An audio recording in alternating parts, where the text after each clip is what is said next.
Dim lights and stiff drinks, the Dive Bars of Seattle is proud to be sponsored by the Stedman Group. The Stedman Group is a local independent business that owns and operates Targey's Tavern, profiled here in Season 1, Episode 9, The Pogie, Season 2, Episode 12, the Duval Tavern in Duval, and Larry's Tavern in West Seattle. All of us here at the podcast are pretty tough critics when it comes to how the local dive bars are being run, and we have always been extremely impressed with all the dive bars owned by the Stedmans.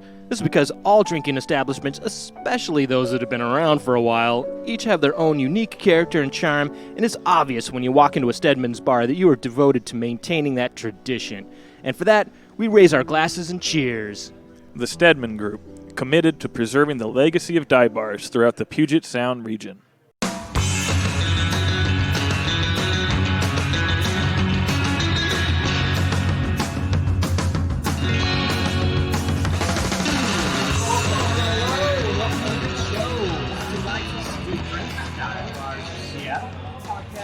Taverns, backroom saloons, gritty roadhouses, and the dive bars of the greater Seattle area. We explore the seedy history and salacious backstories of timeless drinking establishments, along with sampling what's on tap and swapping some tall tales. We hang out in the places where sorrows are drowned and future regrets are made, so you don't have to. But, we don't just talk about these awesome dive bars in the confines of some cushy recording studio. No, we do not. We're here now. You can hear the pool cues. You can hear the background chatter. music. You can hear the We background have music. amazing background We are music here. On infinite loop recording that we play for you. That's right. And we come to you live directly from Seattle's greatest watering holes. With me, as always, Dim Lights crew. See who we got here. Bob, the producer extraordinaire. Hey now. Noted historian and celebrated author Brad the Stash Panda. Hello, everybody, and welcome to the show. Sweet motherfucking Lou. Always happy to be here, and short commute for Lou, so big fan of tonight's episode already.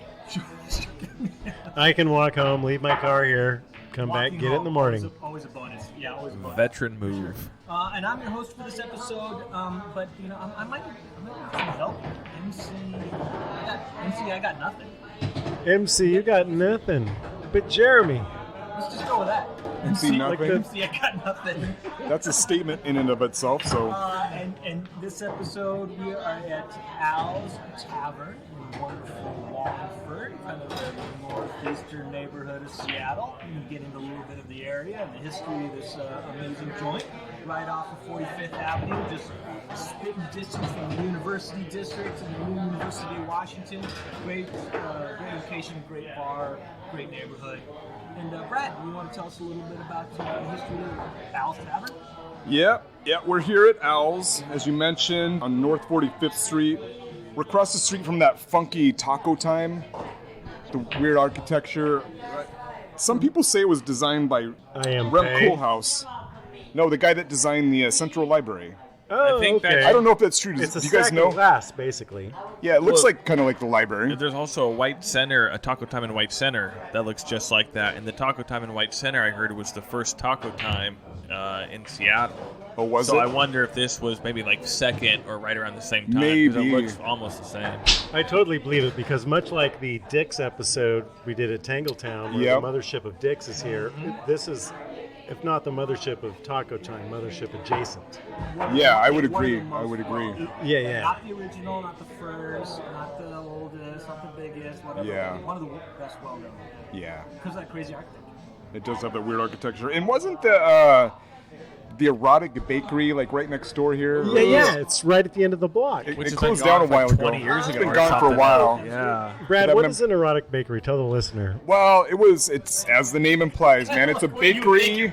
Yeah, when you hear the name Erotic Bakery, it's exactly what you think. But how did they stay in business for as long as they did on that model? Like, aside from the occasional bachelorette party, Yes, how many yes. people were going there to buy their baked goods at the Erotic Bakery? Constant line around the corner for that place. Come on. Was there a line? It was a front. Front. Yeah. That's kind of back when Seattle had more or anywhere had like niche stores, Yeah. But, Archie you know, McPhee's. or part of it. Archie McPhee's. McPhee's part of it. Still around? Yeah. Yeah, it was. It was like kind of old Seattle, kind of unique and funky. And Yeah. It was half and People half. had It was fun with also it. a lingerie store, so Oh, that was it. they That's have right. the novelty cakes, but they also have a little Had some. lingerie store. Okay. Edible Emmys to go with their edible food cake. Of course, that's right. Yeah. R.I.P. the Erotic Bakery. Anyway, as far as where we're at, so Al's started out, it was originally built as a house in 1918, and it opened as a tavern in 1940. Its original name was Smithy's Tavern, and then it soon changed its name to Al's Tavern and has been operating as that ever since. Do we know who this Al person is who got his name? No, I tried to get to the bottom of it. I'm not sure. Nothing came up. Al, if you're out there, call it. Hit us up on the socials. Well, it'd probably be his grandson at this point. Yeah, if you're the grandson of the original Al, reach out to us. Reach out to us. Yeah. Well, like many taverns from this era, it does have some entries in the Seattle crime blotter. So, cue the crime music.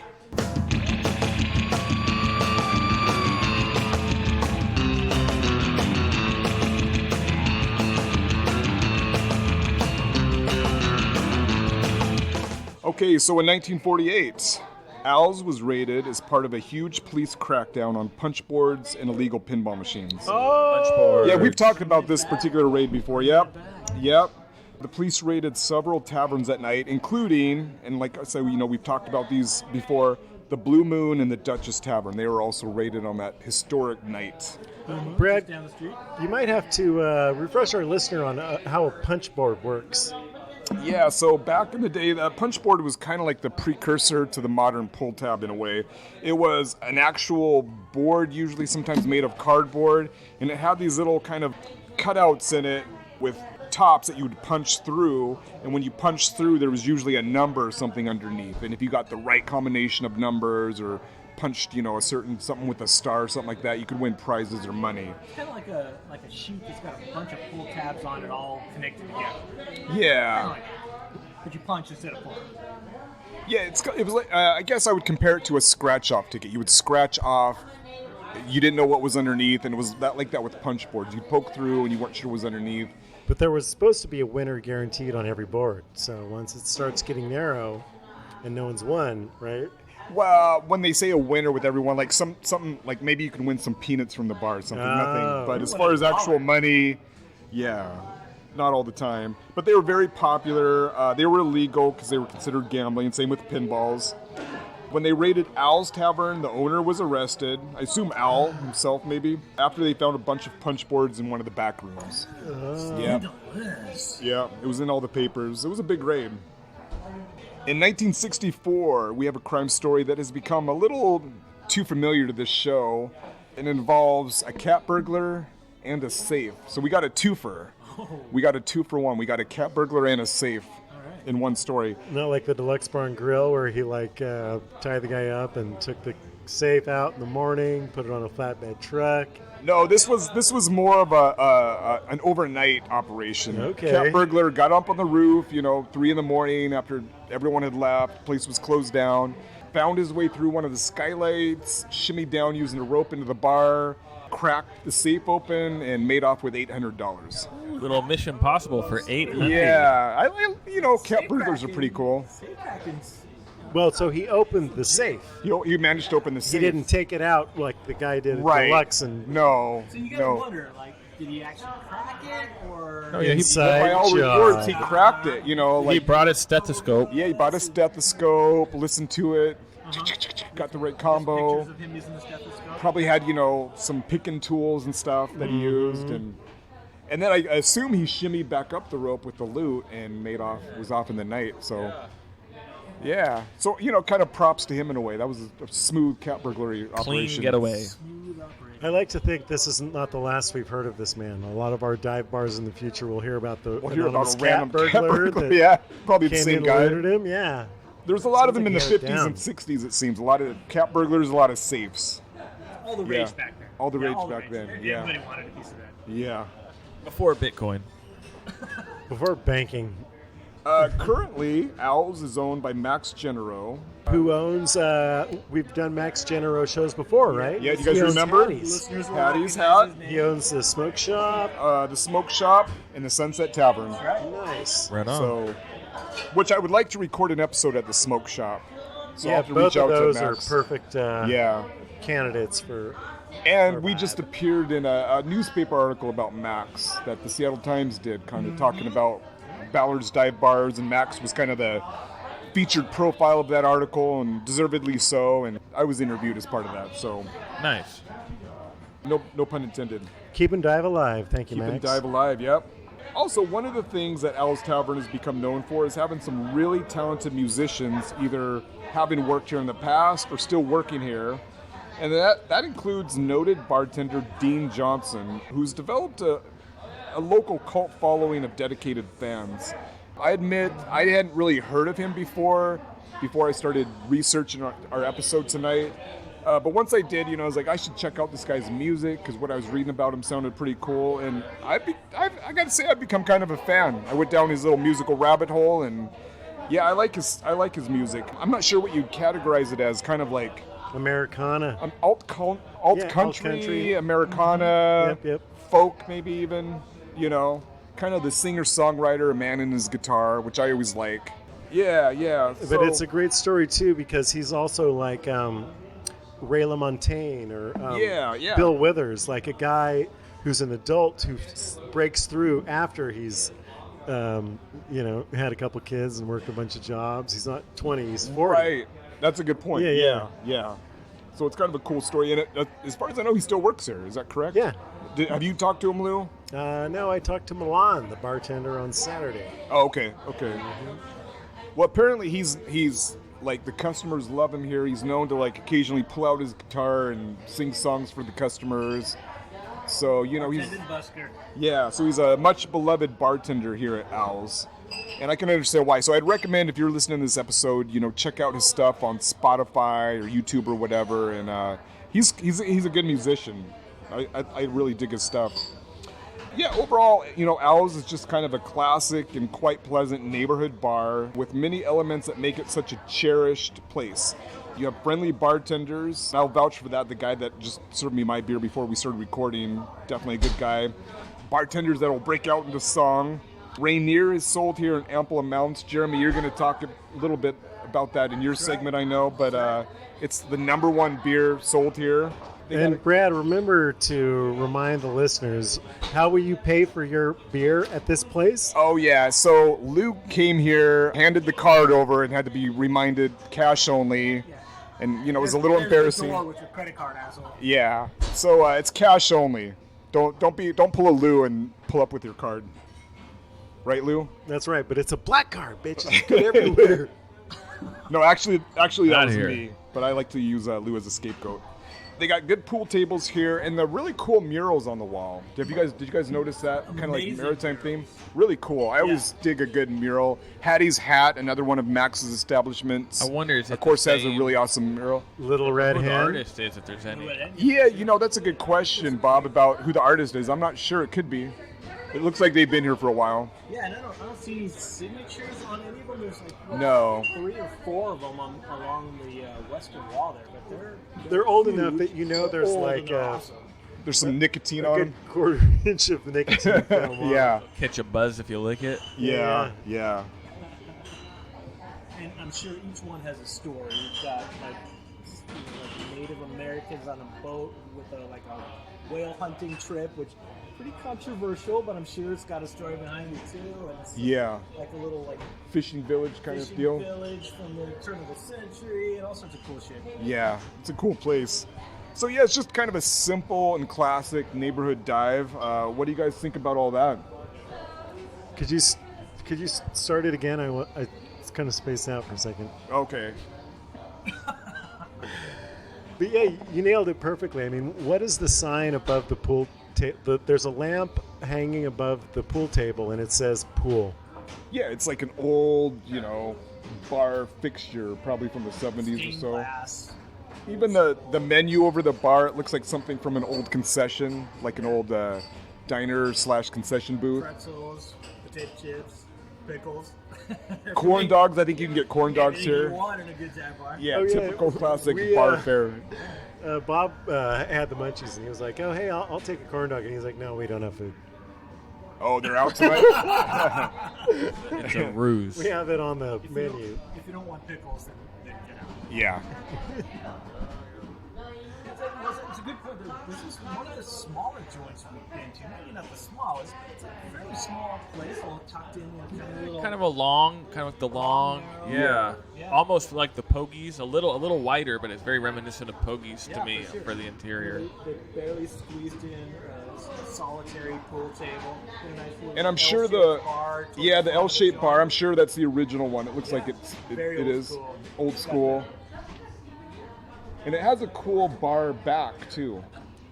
You got it's not a Brunswick or anything like that, but it's a notable bar back.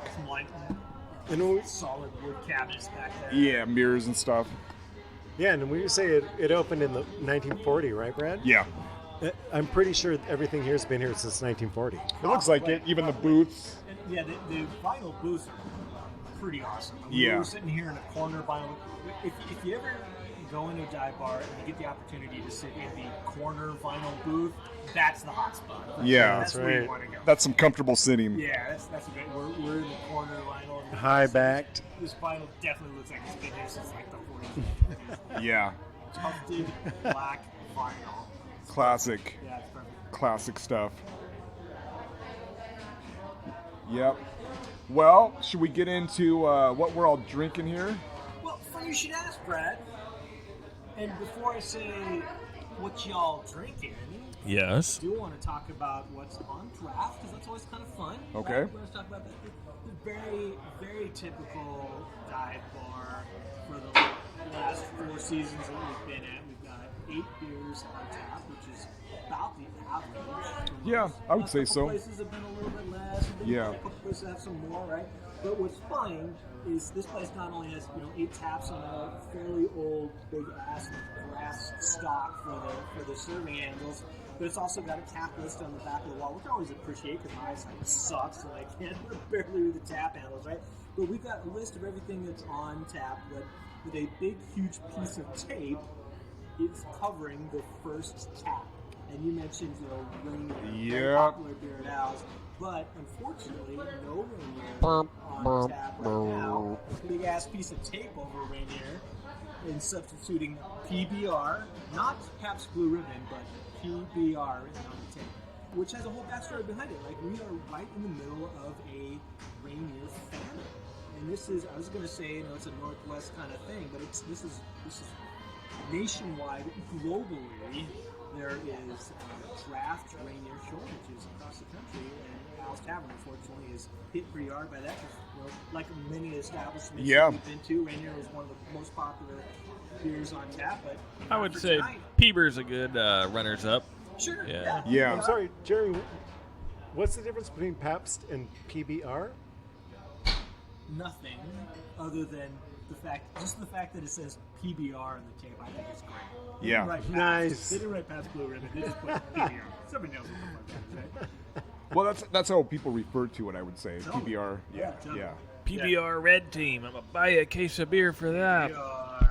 Right. So normally there would be Rainier, right, which is great, but the only kind of lighter lager style beer on tap. Everything else is pretty awesome. We've got Fremont Rush IPA, which is what I'm drinking here right now.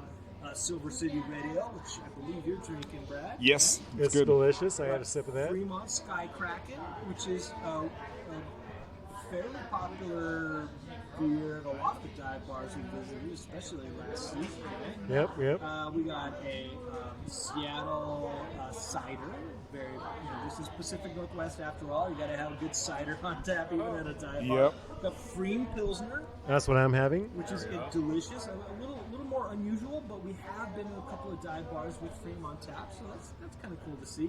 And then rounded it out on the last of the list, there, good old Coors Light. Yeah. One of the most popular beers. Taste the Also, Rockies. especially in Seattle, Washington, too. But just the fact that we're in a dry spell for Rainier is a little sad. Seems like not that long ago we were at our day and having a good old time and stuff, but fast forward to now, and oh my gosh. Well, I was going to say that better not affect having a Rainier Day festival Sure this as year. hell better not. Yeah. Yeah, better not. Well, that's a good point though. Like even at our day, which was amazing, no draft Rainier at that event. That's right. It was cans. All cans. Oh, yeah, I forgot about that. And now That's true. The drought that we have with Rainier only affects kegs and draft, right? There's still, for now, knocking on wood, still pretty good selection of cans and bottles. And in fact, places like Al's Tavern have had to stock up on cans and bottles because you can't get the kegs, can't have their normal. Which I wonder if that in and of itself will cause a shortage in cans and bottles because all the bars are buying them up to stock them. It absolutely is. Yeah. It absolutely is. We're already seeing, there's even, national news about some bars like, I can't get the kegs. Oh, and I'm already sold out of cans and bottles too because because everybody's snatching them up. So yeah, you're absolutely right. So if you want your Rainier, you're kind of a little late, but hopefully there's some light at the end of the tunnel. Rainier has officially come out with Pabst, actually owns the Rainier brand now, ironically enough. They've come out officially and saying, we're working on it. We hope to have it back into normal supply very soon. Nothing committed. They're kind of wishy-washy about exact dates, but hopefully any day now. I don't know, man. I have an impulse to rush out and panic buy a bunch of Rainier. Yeah, like Do it. Yeah, So- yeah, exactly. Absolutely. Yeah. We're going to be like COVID hoarders of Rainier. Yeah, Costco exactly. had Rainier in cases for the longest time. Not anymore. Sold out. Oh, so Sorry, I'm too thinking late. for round 2, I'm going to be getting me a tall boy or a bottle. Yeah. While Yeah, you can. Let's cut for round 2, and then we can talk about what we're actually drinking. All right. Ain't Rainier draft. All right, Yeah. let's go get some Rainiers. Saints Pilgrims, take us out, bring us back.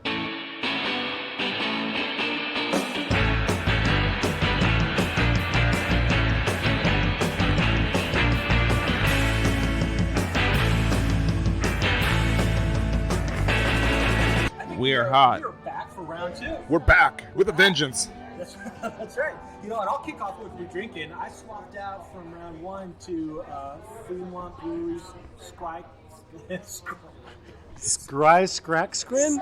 Gesundheit, Gesundheit. which is delicious. Not That is such a good beer. in the dives, but this is at least probably second or third. Yeah, All we've hit is hiding on they're the starting to make some inroads. back. Not complaining about that. And that is a hazy, correct? It is. Yeah, it's a delicious beer. Who did you grab? Silver City Red. I've been Plus? sipping on. Well, and Lou Dog added a little vitamin R to my red, so A little I don't black know. and tan. Black and tan, yeah. Red and tan. Nice. How is it with 35% Rainier? It's only enhanced, brother. It's only enhanced. The vitamin Oh, R that's enhances right. everything. Absolutely. And I'm drinking a tall boy Oh boy, the, in reference to vitamin Jeremy's R. previous mention about the shortage of Rainier kegs in town. Represented on my sweatshirt. Even more delicious on draft, but you know what? We'll take what we can get. Yeah. Okay? We are big fans of the vitamin R here. Speaking fact- of which, have you guys seen the trailer for the guys that are making the documentary about the The one Rainier we- commercials? Is it out? The trailer Well, there's just a came out. YouTube Looks awesome. documentary about them. You know what I'm talking about? They're doing the extended movie version of that. Yeah. Oh, okay. Yeah, and that's what the trailer is. It's the actual movie that's coming out. Yeah. So I'm psyched to see that. Nice. The running of the bulls. All of it. You've got the Motorcycle. Yeah. land speed record. All the Andy Rooney commercials that he was in. Yeah. All of it. Nice. That's awesome. We should try to get him on the show Andy after it's Rooney? released. I don't think we can do that. I think unless we want to go to the big hereafter. Yeah, that's No, the right. Rainier guys. He's such a trooper, though. He probably will claw out of his grave and grab his phone and call us. Curmudgeon-y. Yeah. Yeah. Well, shit. I mean, when we were at our days last year, there was at least 2 or 3 actors and voice actors from the Rainier commercials there. You can get signatures and stuff. I got a couple of signatures. I can't wait for this year's. Yeah. Give a shout out, give a plug to Arde for the listener who hasn't heard about it. We ended up there partly because the Father's Day Beer Festival that we've been going to for 20 years is now canceled. Yep. Yeah. It's no more. And we stumbled onto Arde, and it's actually the best street fair in town. It's so awesome. Yeah. It's like true old Seattle just brought to life, man. It's great. Yeah. You're drinking next to the Georgetown next to the Brewery, original- surrounded by bricks, drinking Rainier. There's Yeah. a big line for booze, and they serve one thing: Rainier Tall Boys. Yep. Yeah, No, it's cool. So I'm looking forward to this year. What was it? Was that August, July? I don't know. it's know. August. Towards the end of It's summer. August. The end of It's the end of summer. Yeah. Yeah. So yeah, join us at our day this year. It's the best beer festival in town, or it's the best street festival in town. Word. Yeah. When we sober up, we'll actually figure out what the date is. Big stage, That's right. 3 or 4 killer bands. Yeah. Yeah, it's a fun time. Yeah, it's the best time. You know, Lou, we're in Wallingford. That's right. Like you said, you're kind of like stomping ground. When I first moved to Seattle, I wasn't too far away. Come to Wallingford quite a bit, and you can say better than anybody how this neighborhood has changed drastically over the last number of years or whatever. But there's a lot of stuff that's really the same. It's just classic. Yeah, me and Bob did a walk on the way up here, and it says actually this block has amazingly dodged gentrification. Yeah. There's a no lot of high-rises. ways, like the taco time we were just talking about. Yeah, right Ezell's. here. Ezell's. There's a UPS store. There's an Erotic Bakery What? that's now a UPS? C-store that has pop-up donut shops in it. Yeah. But it's all low-rise. There Yeah. are no high-rises on 45th. There's one coming where the old Guild 45th Theater used to be. Yep. Murphy's might be on the chopping block. We might do an episode there later this season. Stay tuned, So possibly. Try to save Murphy's. Some awesome zoning with a lot of foresight that has kind of kept it that way. No, it's just it's all owned by old guys who get 150 grand a year and they don't have to do anything and they don't care. And when they die, their kids are going to sell it. So let's enjoy it while we can. Well, and speaking of which, and you'll be interested in this, Lou, the Wallingford Historic Society, I believe is what they're called. They do all kinds of Wallingford neighborhood history stuff. They're going to hold a Prohibition-themed event this year, and they've reached out to me. And I'm going to be showing up in some capacity to, I don't know, give a MC? presentation or something. I don't know. They're still kind of working out all the deets. But that's going to be happening this summer, A so. thing or two about prohibition. Yeah. It's like Yeah. every goddamn place we've been has like weathered prohibition. Yeah, and Wallingford's no exception, One so. factor or another. Yeah. But the guy that runs it, I talked to him on the phone, so stay tuned for possible details on that too. That'll be fun. And you don't have to give me any notice. I can just walk down the street. Meet you in 10 minutes. Yeah. All right. You walk Party at down- your house you walk afterwards. down Party at my 45th house almost afterwards. on a daily. Tell us about the area, Lou. Well, we're going to take it back to what you were talking about, Jeremy, because where we are at is what many people in this bar are drinking tonight, right? There was an article in the Times that you talked about the Rainier beer shortage. Kegs have been unavailable since late March. Why, you ask? A variety of reasons, I believe. Why don't you tell the listeners? Labor Teamsters in Texas. That's right. I Labor heard strike. it also had something to do with brewery issues where Rainier is made. There's some kind of issue going on. Well, no. Pabst. Is that what it is? We already talked about it. Pabst owns Rainier, but the article calls Pabst a virtual brewer. They don't actually brew anything. They just buy recipes and source it out. And so Rainier is being made by Molson Coors, Oh. formerly Miller. They do the production. And Pabst is in the works to shift production to City Brewing in Wisconsin, and that'll be done by the end of the year, but it wasn't soon enough. The strike in Fort Worth, Texas upset all the supply lines and everyone who has more Molson Coors brew their beer. So Texas it. fucked it up for us up Texas fucked it up again. That's here. Those right. mother. All right. But this has been a problem here at Al's Tavern. The bartender I was talking to on Saturday said like they go through 4 kegs of Rainier draft a This week. is one of the biggest Rainier bars in the area. No, that article that you're It's talking like almost about. all their sales. 70% of their sales, of beer sales, is Rainier, which I thought was crazy. Like I knew people loved their Rainier, but 70%? That's remarkable. I know. Yeah. What's cool is to hear the stories of people who realize when there's no more Rainier on draft, like, fuck this amount. Yeah.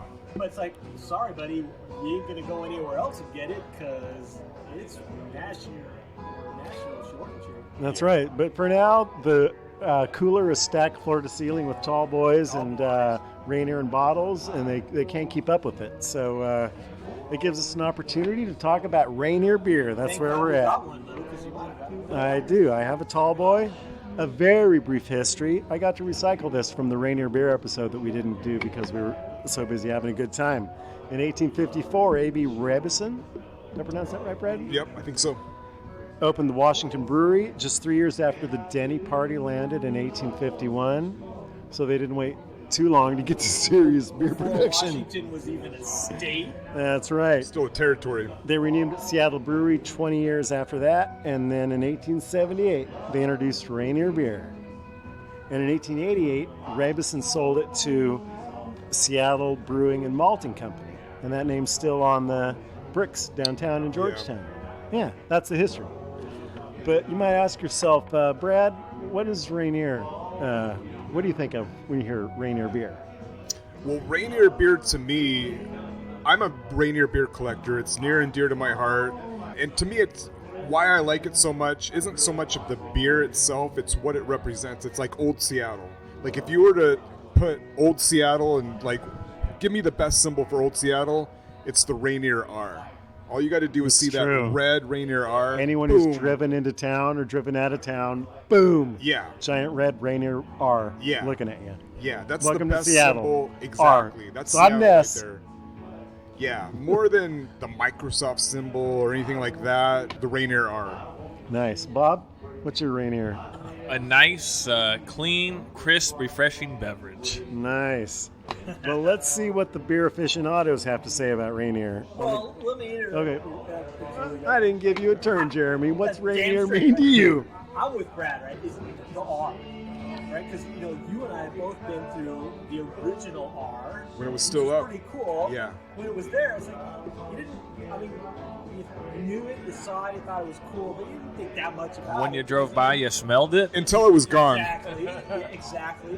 The aroma of Tacoma was not nearly as good as the Rainier odor or whatever the fuck. But we call it. everyone took it for granted when it was For around. sure, exactly. And then it went out around like 1999, 2000. Then it was a capital T. That's right. Yeah. Holy, I Totally. forgot Yeah. about that. That's Yeah. right. Everybody was like, Yeah. Nah, that don't Yeah. work. fuck, right? But thank God they listened to the masses and said, yeah, let's put it out. Now the one that's back up there right now is awesome, but it's a recreation. The original right. one is in Mohai. That's right. Yep. That is correct. The company that took down the original is also the same company that built the recreation. Yeah. No, they did a great Specifically- job. Yeah, to your point, like, Yeah. you know what, we need to get rid of this fucking tea for Tully's and Yeah. bring it back old school. And Yeah. so I remember, like, the original, when they took it down, everybody's like, what the fuck, whatever. They put up the tea, but it's like, what the fuck? When they took down the tea down, they put up the recreation, everybody's like, ah. Yeah. Okay. Yeah. We're not living in Los Angeles. Thank God the R's back. All right. So that's good stuff. But let's talk about the beer itself, and let's see what the beer aficionados have to say.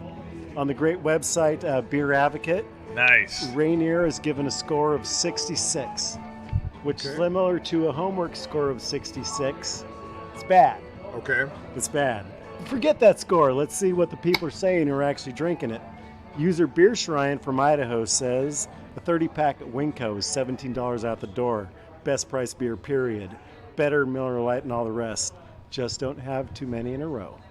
Okay. Okay. All right. Jur's Devil from New Jersey says, I was out here for the All-Star game and I had to try a Rainier. Surprisingly, I say surprisingly, I enjoyed this. Grass grain and cracker were in the nose. Nice body thanks to the barley. Easily enjoyable. There we go. Shout out to Jersey Devil. That's right. Victory Saber in Minnesota says, a little skunky up front, but the back goes to a malty biscuit flavor. There's hints of banana. Light body. Good for what it is. It's just a beer, dude. Jeremy, do you think banana and biscuits when you're ever drinking a Rainier? Now that he said that, Well, I can appreciate that review because I How? can hear because if you're, You can if you're see kinda that. snobby, if You you're can kinda pick up snobby, the you're hints of drinking the- micros, like hints of clove and banana, whatever. I can actually pick But, up on the you know, banana, though. Even the snobbiest of snobby beer drinkers will be like, you know what? I'm gonna fucking pop a tall can of Rainier right now and enjoy the shit out of it. Right? But your snobby little beer palate is like, oh, this is pretty good. It's pretty Little good. banana. You know what? Yeah, got a little sense of whatever. a little Kind of sense biscuity. I can tell exactly what hops they're using and blah blah blah. That's awesome. Well, I'm reminded. That's cool. I'm reminded of season 1 of True Detective. Matthew McConaughey is sitting at a table. He's being interviewed by some current detectives, and he wants a beer because they're interpeting on his beer weekend. So he sends him out to get some beer, and his instructions are nothing too snooty. And for me, like, Rainier falls into that category. They could bring him back a 6-pack of Rainier, and that would meet his, It's his good, criteria of but nothing it's not too snooty. It's not too snooty. That's right. So Well, have you ever thought about like what would be too snooty? well, hold on. Let's get Any to of the some craft beers. Let's get to some negative reviews. Not everyone's so happy about Rainier. Wonder Llama from Massachusetts says, taste is metallic and genuinely unpleasant. This is a drain pour. I don't like Rainier. What do you got to say to her, Jeremy? She hasn't drank enough, is what I say to her. There's always those kinds of reviews for any beer. Well, especially like the This is a commercial drain lagers, pour. like the Budweisers and the Coors. There's a lot of hate towards That's a good term, those. drain pour. For any, Yeah. any beer that has ever existed or will ever exist, there's going to be a review like that. Where you're like, oh my god, this is shit. I'm pouring it down the drain. Yeah, right? true. Always. So it's like, okay. To me, that tells me it's like, good. Rainier is in the family of beers. That's right. Well, Sun Dodger from Washington says, Rainier beer is the comfort beer of anyone from the Northwest. Brewed in Seattle until 1999 when they moved production to California. But hey, they still use Yakima hops. Come on! Shout out to Yakima Let's Hops. go. Yakima hops. Some detractors describe Rainier as sweet. A patron of this bar, Al's, was quoted in that same article we were just talking about, and he said Rainier is despair streamed through a dirty sock. He's probably here now. Let's find them. Let's find him. And it is still his favorite. Come on, despair in a dirty sock. Anything else, Lou Dog? It's either bananas and biscuits or dirty socks and Only despair. drink 5 of them a night. Now here, I'm going to throw a curveball at you guys. When was the last time you guys had a Rainier Ale, a.k.a. Green Death? Oh, that's been a minute. Those are damn good. I don't think I haven't seen them in production for I don't years. know if they're still made or not. I'm not sure. I haven't seen one. Well, That is taking it I believe back. that was a malted. That was a Yeah. malt beverage Rainier, with high power. I got one more. Let's end it on a positive note. Minnie from Maryland says, more balanced than Bud and Coors, flavorful but not too flavorful, sweet but not too sweet, and it seemed like everywhere I went in Seattle, a pint of Rainier could be had for $3 to $4. A welcome respite in a city that's pretty damn expensive. What year is this? That's not That's from. a good review. That's not from yesterday. Yeah, it was from yesterday. Really? $3 to $4 from yesterday. Interesting. No, that Well, sounds about right for That's what Rainier. this cost. Yeah, Yeah. yeah. That's good. That's still a And good that- price point. There's usually a lot of happy hour specials where you can get Rainier for even like $1 or $2. Well, insider tip: if you come on down to Al's and you buy an Al's T-shirt and you happen to wear it on a Saturday, you get half off Rainier all day, all Saturday. It's a little insider tip here. Yeah, Save your money. Nice. Crap, we're going to blow this place out of the water now. yeah. You know, I got it's one. great point. Like you talked about some of the reviews. There's always negative reviews, but Al's Tavern also has a few negative reviews, right? But it's for all the right reasons, right? And and we've seen this in a couple of dive bars that we've gone in past episodes, right? Like where people go in like places like Yelp and shit like that, and they're writing like 1-star reviews because they don't want to spoil this place, right? It's a fucking classic. Oh, so people are intentionally writing bad reviews to detour people. Like, no, don't come here, man. This place is cool because it's like super chill. Like the locals come here and hanging out. It's not crowded. It's like awesome vibes and stuff. But it's like that's gonna be fucked up if like this place blows up and gets super popular and all. Is that a thing? Totally a thing? Yeah. Like deter people from going to your favorite Cool haunts? dive bars. This record store sucks. They don't have anything. It's overpriced. Everyone's rude. Exactly. I stood in line for an hour. No one looked at I me. hate to be saying this because I'm kind of fucking up the formula here, but Al's Tavern definitely has that going for it. I think It does. It has a cool that's vibe. Cool, 'cause, like, Yeah. you know what? We don't need crowds in here. We don't need a shit ton of people coming in here. If Yeah. you're listening to this podcast, it's cool. You're allowed in here. Come on in. It's an awesome place. It's good. You know us. Just drop our name and they'll let you in. It's all good. But everybody else, man, stay away. Fuck Yeah. that. Last thing you need is a big ass like cloud of Yeah. Yeah, I don't need a big line at the pool table. Nope. Just want to put a couple quarters in there and get the next game. This place is epic just because it's the right mixture. It's the right mixture of the crowd and the size, and it's got everything going for it. Yep. Agreed. I got one more Rainier thing that's pretty funny.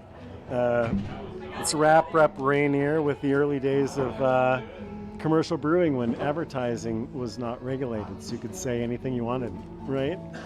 This was from 1902. An ideal home drink must be palatable, refreshing and healthful, and it must be pure. It must be a drink that the entire family can use.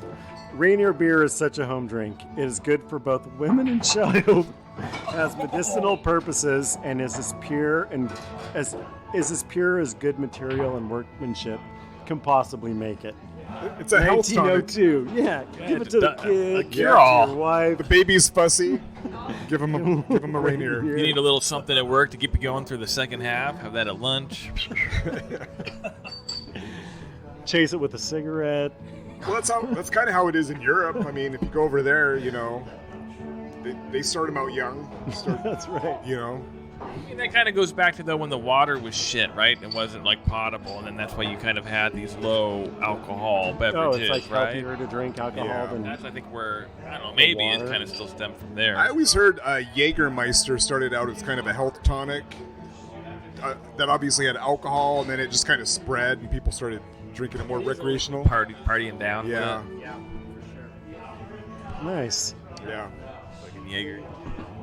I don't know if you guys are reaching the home stretch, but I got a couple more note cards on Archie McPhee's if you want to go there. Well, tell us Or we about could What save the it fuck? for. two You're supposed tangents. to be telling us about No. the neighborhood, man. We are in Wallingford, probably one of the most epitomous Seattle neighborhoods there is. Well, we already What's did going on? Wallingford in the Tangletown episode because we did Dick's. Which we just had. So the other landmark in Wallingford is Archie McPhee's. Archie McPhee's. That's right. And that is a landmark. Yes. And if our listener hasn't heard of it, it's because they haven't had the need to go shopping for a rubber chicken or a possum and a peanut air freshener, which is as described. It's a hanging air freshener with a possum driving a peanut car. Or maybe Sasquatch sitting in a Buddhist pose. Right. That's right, Brad. Where else do you find it, Archie's? Oh, geez, what can't you find at Archie's? That's more Say a the thing. question. It's like everything. Say a thing. Uh, Pickle bandage. sure, pickle. No, they got bandits. Yeah. Jeremy? Well, there's a whole brand behind that, which is also has a Northwest history, accoutrements, right? That's right. That's the how Archie McPhee started was as a mail order thing.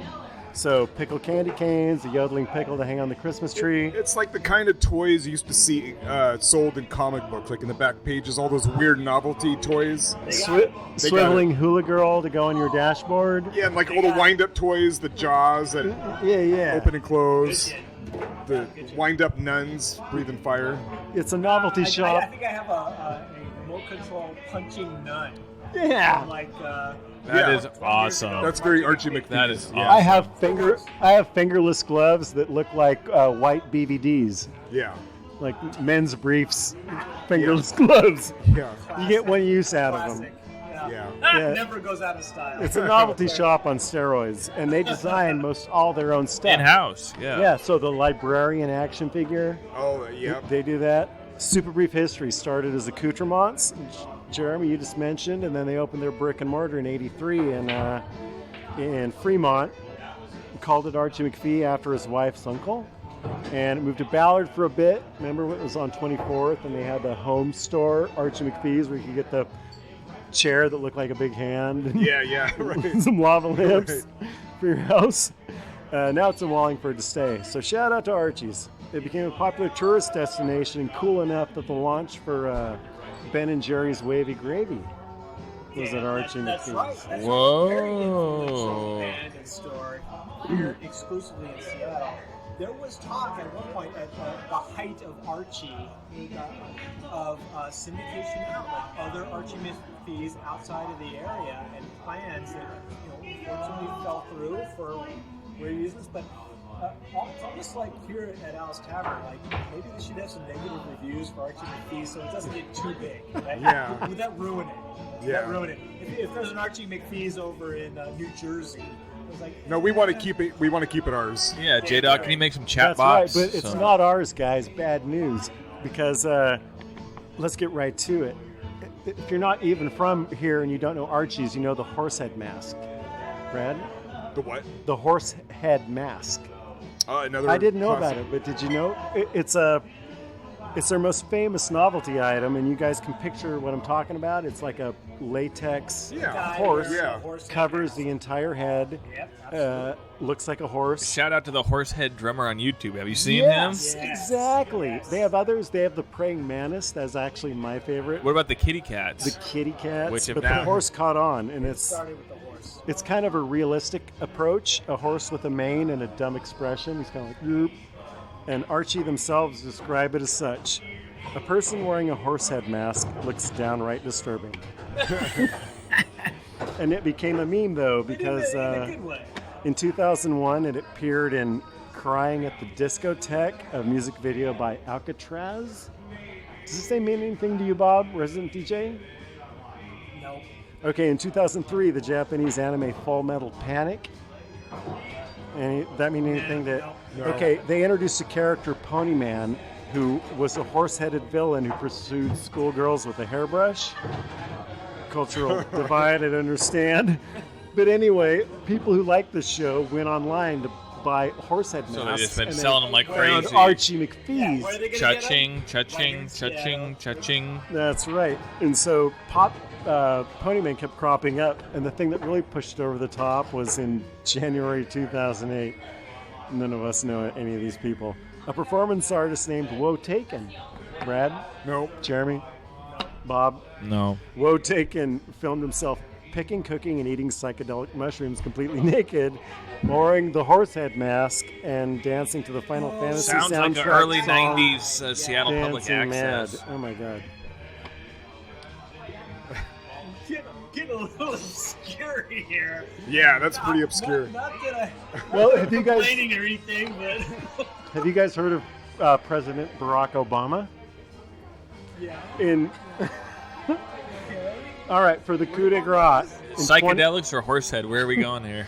in July 2014, President Barack Obama was photographed on the streets of Denver doing a political rally, shaking the hands of a guy wearing the Archie McPhee horse head. Oh, okay. Yeah, and that's when it busted nationally. And the Washington Post ran an article about it, Wanted a horse head mask out. about the meme's history and cultural influences.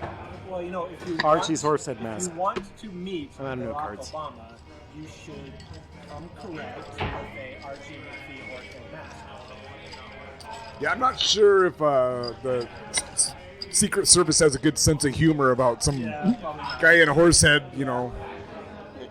Yeah, and walking towards actually them. look at the Yeah, they're picture, not, like, because unclipping the little Yeah. thing on their holster. Yeah, I don't think they're exactly chuckling when they see someone with a horse mask walking towards them. no, and you can look at the picture if you have a second, because the guy did a good job of like putting it under his jacket and putting him on at the last second and turning around, and the picture is a Barack going, Gotcha. whoa, in the horse head mask. So yeah, there you go. Archie McPhee's, Nay. Rainier beer. McVee's. That's where we're at. We need a, That's all I got, Jeremy. we I'm need out a of note legal cards. disclaimer, like, not recommended. Do not put on horse head masks when you are preparing to meet presidents or presidential candidates or whatever. Not recommended. Don't go into banks or No. Yeah. anything like that wearing Yeah. a horse mask. As cool as those masks are, we do not recommend wearing them ever. Yeah. Well, boys, Unless you come into Al's Tavern. unless you come to Hell's It's Tavern. encouraged. So what do you say on that note? Should we be landing the plane here? Sounds good. From Al's All right, Tavern, I think we did it. Wallingford. We done did it. All right. Let's bring it home. All right. Jeremy? Check us out on the socials. We can post on here. Got some cool shit, some follow up.